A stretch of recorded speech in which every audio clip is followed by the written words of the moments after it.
Painted painless learning.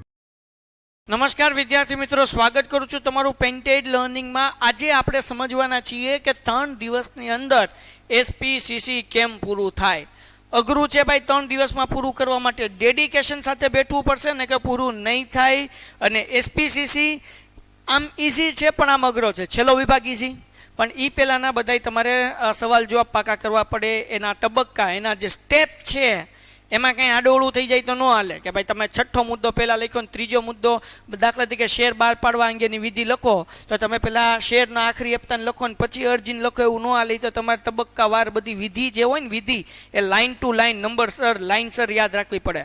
એટલે 3 દિવસની અંદર તમે બેસશો, ડેડિકેશન સાથે કામ કરશો તો સિલેબસ પૂરો થશે ને એમાંય તે એક વિભાગ બાકી રહી જશે જે એક્ઝામના દિવસે કરવું પડશે. ને બીજી વસ્તુ ભાઈ, એસપીસીસીના પેપરમાં તમારે રજા નથી. આંકડા શાસ્ત્રના પેપર પછી ડાયરેક્ટ એસપીસીસીનો પેપર છે અને પછી ડાયરેક્ટ જે છે એ કેનો પેપર છે, ઇકોનોમિક્સમાં. એટલે અર્થશાસ્ત્રમાં રજા નથી. સમજાણું? એટલે એસપીસીસીમાં બોસ તમારે બહુ ધ્યાનથી ડેડિકેશનથી કામ કરવું પડશે ને 3 દિવસની અંદર આખો સિલેબસ ફિનિશ કરવો પડશે, નહીંતર પેપરમાં મોતિયા મરી જશે.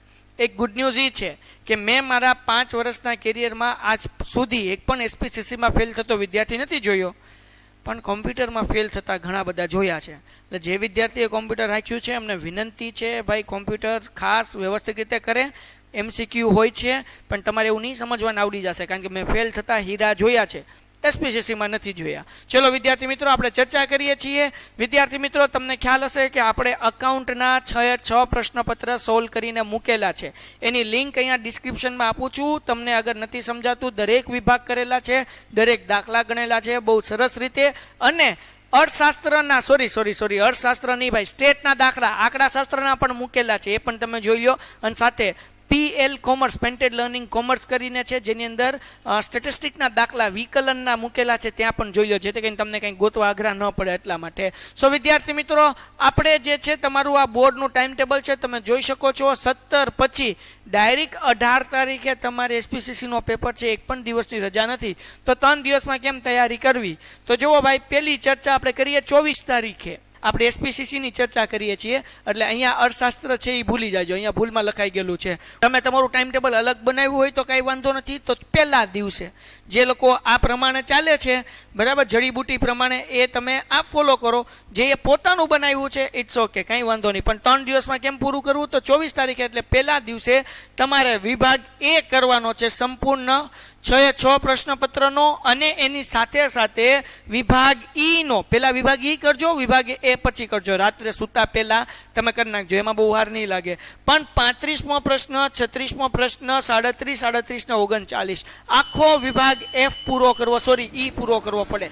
F તો હમણાં કરવાનો જ નથી, ઈ તો આપણે આગળ ટાઈમ જ નથી, ઈ પેપરના દિવસે ટાઈમ મળશે. એટલે તમારે વિભાગ ઈ ના કેટલા, આમાં 2 પ્રશ્ન હશે, આમાં 2, 4 ને 1 5 ને 1 6 ને 1 7 પ્રશ્ન. આ 7 પ્રશ્નના 3 પેપરના તમે પાકા કરી નાખ્યા એટલે 21 સવાલ જવાબ થાય. આ 21 સવાલ જવાબ થઈ ગયા પછી 4થું, 5મું, 6થું પેપર ખોલશો તો આમાંથી સવાલ જવાબ રિપીટ થતા હશે. 2 3 1 2 1 2 3 એમ નવા પ્રશ્ન આવશે. બાકી જૂના સવાલો બધા શું થતા હશે? રિપીટ થતા હશે. એટલે ભાઈબંધો, ખાસ કરીને પહેલા દિવસે વિભાગ ઈ ફિનિશ કરો, અને સાથે સાથે વિભાગ એ પણ તમારે પૂરું કરવાનું છે, કારણ કે પછી તમારી આગળ ટાઈમ જ નથી.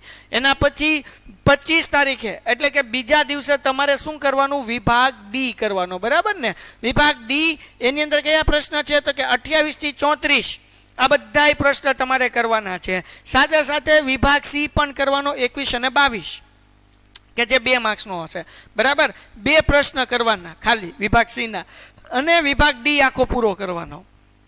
હવે વિભાગ ડી તમે આખો પૂરો કરશો તો એમાંય તે 3 પેપર કે 4 પેપર લગી પોકશો એટલે રિપીટ થવાનું શરૂ થઈ જશે. 5મા 6ઠા પ્રશ્નપત્રમાં એ જશે, કંઈ નવું નહીં હોય, બરાબર. એસપીસીસીમાં એવું જ હોય. પણ તમને આ લાગે અઘરું, પણ લઈને બેઠશો એટલે ઇઝી થઈ જશે બોસ. આખો દિવસ બેઠો, આ ફિનિશ થઈ જ જાય, 100% ગેરંટી. ત્રીજા દિવસે તમારે શું કરવાનું છે ભાઈ? 26 તારીખે ત્રીજા દિવસે તમારે વિભાગ સી જે 23 થી 27 જે પ્રશ્ન બાકી છે એ ફિનિશ કરવાના છે, અને વિભાગ બી જે 1 માર્ક્સના સવાલ જવાબ હોય છે એ તમારે ફિનિશ કરવાના છે. આમાં 2 કલાકમાં બધું થઈ જશે, પણ આના માટે તમારે 8 થી 9 કલાક જોશે, ઓછામાં ઓછી 8 થી 9 કલાક, તો તમે પૂરું કરી શકશો, નકર પૂરું નહીં થાય, બરાબર ને? અને પછી હજી વધ્યો વિભાગ એફ. તો એ જે દિવસે તમારે પેપર છે ત્યારે સવારે મોડાની વાત થાય છે, મોડામાં મોડું હું તમારો લેક્ચર કરીશ આઈએમપીનો, ડાઉટ સોલ્યુશન્સનો, ફોર્મેટનો. સવાર 4 વાગે લાઈવ હશે તમારા માટે. કેટલા વાગે? સવારે 4 વાગે લાઈવ હશે. જોઈએ કેટલા વિદ્યાર્થી હોય છે. હું રિવિઝન કરાવીશ, જેટલા જાગશે ને રિવિઝન થશે એટલે મોજ કરો. કરવું જ ને? મને નીચે કોમેન્ટ કરીને કહો જે દિવસે તમારે પેપર છે, બરાબર. આ અર્થશાસ્ત્ર અહીંયા ભૂલમાં લખાઈ ગયું છો ભાઈ બંધો, અર્થશાસ્ત્ર નથી અહીંયા, આ એસપીસીસી છે. અહીંયા કદાચ ઉપર અર્થશાસ્ત્ર લખાઈ ગયું તો તમે ચિંતા નહીં કરતા, હું થોડુંક સુધારો કરી નાખું એટલે મારી જેવા વિદ્યાર્થી અહીંયા કન્ફ્યુઝ ન થાય ભાઈ. અહીંયા ભૂલમાં લખાઈ ગયેલું છે.